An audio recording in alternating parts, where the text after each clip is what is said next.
Coming right up, Straight Talk with Art Levine. Our guest tonight, LA County Supervisor Don Knabe, as we continue our 20th anniversary year. Closed captioning provided by Scan Health Plan.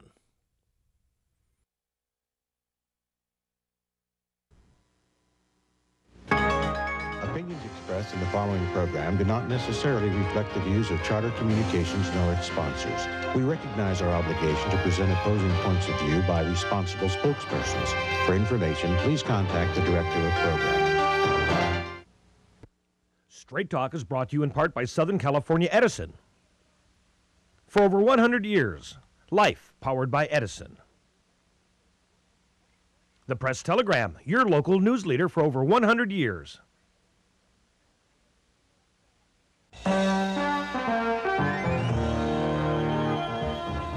Join us for tonight's edition of Straight Talk.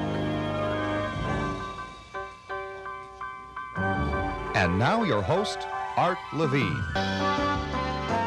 Good evening and welcome to Straight Talk. We have a great show for you tonight. Our guest for the entire show is our friend and LA County Supervisor, Don Knabe. Don, welcome back to Straight Talk. Thank you, Art. Happy 20th anniversary. Thank you so much. The county, what's the budget situation in Los Angeles County today? Well, it's probably, we call it the NIMBY budget. We have to be flexible.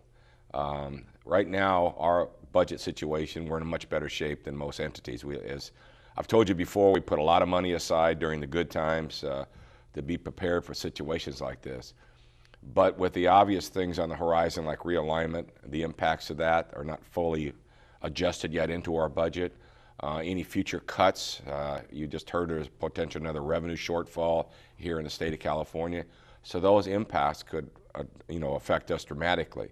Right now, we're able to maintain services without furloughs or layoffs, but we're right there on the edge right now. And so we're trying to right our ship, balance our budget, put things in place should these other things fall in place and not work out too well for us. It always seems to me to be unfair for the state to try and balance its budget on the backs of the counties and the cities. We've already seen what their elimination of redevelopment has done, and that's taken money away from cities and a useful tool. And with the realignment plan that you just mentioned, the state is releasing thousands of prisoners to counties and thousands literally to LA County, and you have to deal with with that situation, including the cost. Well, there is some funding that they have sent with some of these prisoners. However, we estimate a very significant shortfall by the end of our fiscal year into several $1 million. There's no guarantee. That's our concern right now beyond the end of June.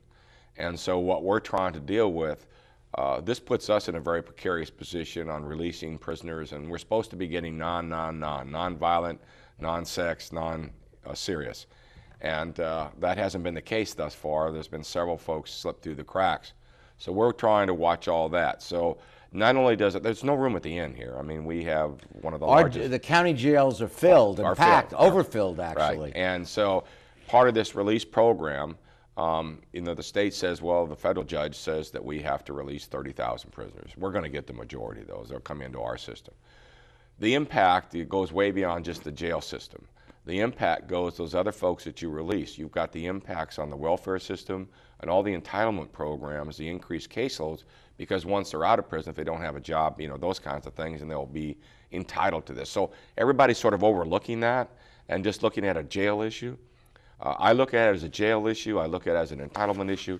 But at the end of the day, I'm really concerned about public safety and the quality of life kinds of issues that we're going to have to deal with. And, somebody slipped into, because they're not reporting. Only about half of these folks are supposed to report to us, and only about half are reporting. We recently did a show with our city prosecutor, Doug Halbert, and he pointed out that the LA County Sheriff has enormous discretion as to who is released, because the county jails are at capacity, these state prisoners are coming in. He can either choose to leave the state prisoners out on probation or incarcerate them in the county jails and then leave out, dismiss some of the current county jail prisoners. And the sheriff has enormous discretion with very few guidelines as to who gets released. Well, I mean, he does have a lot of discretion as to the types of crimes that he can let out. I mean, other than, you know, severe violent kinds of criminals. Yes. But at the end of the day, a lot of it's just on capacity issues and trying to make the right decision on a misdemeanor or someone else that's in there that may be able to go back into society. We're going to have to, you know, increase our tracking program where you have, you know, the little anklet bracelets tracking prisoners. It's an overwhelming position to put us in, and you would hope that the state realizes the impact on us. And one of the things we're looking at right now is contracting out with other facilities that are up and operating or were shut down by the state that we might be able to contract with on the remuneration for the state. That's ironic. Yes. You know, to reopen it goes full circle. Right. Reopen a facility, a state-operated facility, to reopen it and put their prisoners Well, in. the state is facing about a $6.5 billion deficit, and you know they're looking for places to squeeze, and if they can squeeze the counties, they squeeze the cities. And Well, it really it's seems not, to, you know, it's counties, it's cities, it's school districts, it's community college districts. The impacts, you know, the push-down theory is having a dramatic impact on all of our budgets. I mean, we're all having to make tough decisions. You just wish that realignment, getting rid of redevelopment was all about the good or the bad. It's really about balancing their budget on the backs of local government. and we have long advocated on this show the principle of no mandates without money, whether it's from the feds or the state. If they're going to tell counties and cities to do things, send the money to do it. Just don't tell them to do it. I mean, that's the biggest hit that we take as it relates to, you know, usually a lot of these programs begin with full funding and they start peeling it away. And way back when the original Newt Gingrich, when he was Speaker, and the contract with America, that was one of the top 10 was the no mandates without money for states and local governments. That has been forgotten and rolled back along the way, not only at the federal level, but obviously at the state level as well, too. You bet. Okay, well, we continue this great discussion with the supervisor, but first we have to pause for these messages.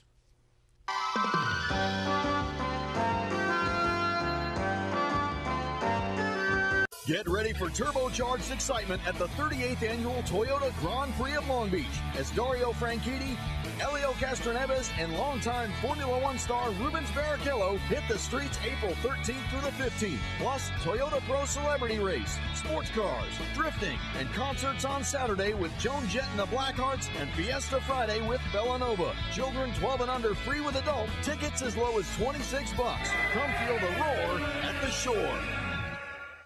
Supported by Edison International. Californians are getting to be old hands at year-round energy conservation, part of our special awareness of the resources we all depend on. We're making the change to energy-efficient light bulbs, keeping warm weather thermostats set to a comfortable 78 degrees, and giving major appliances the afternoon off. Because when it comes to energy conservation, it all adds up. Life, powered by Edison. In today's world, everything's connected. From the workplaces that support us, to the homes that welcome us, to the trees and wildlife habitats that remind us how important our environment is. When a bird lands on a branch, and in the midst of a busy day, we stop to watch, it makes us realize we're all in the same boat. The Port of Long Beach welcomes this world with open arms, an environmental policy that's second to none, and a commitment to shaping a vibrant community. The Port of Long Beach, thinking outside the docks. As your business searches for smart ways to save, don't forget about the one that's right in front of you. Switch to the Charter Business Bundle and you can save big without sacrificing a thing. Get reliable business telephone and high-speed internet with local support and great features. Power your business with great savings starting today. It's easy to pay less and get more. Call now and make a switch to the Charter Business Bundle.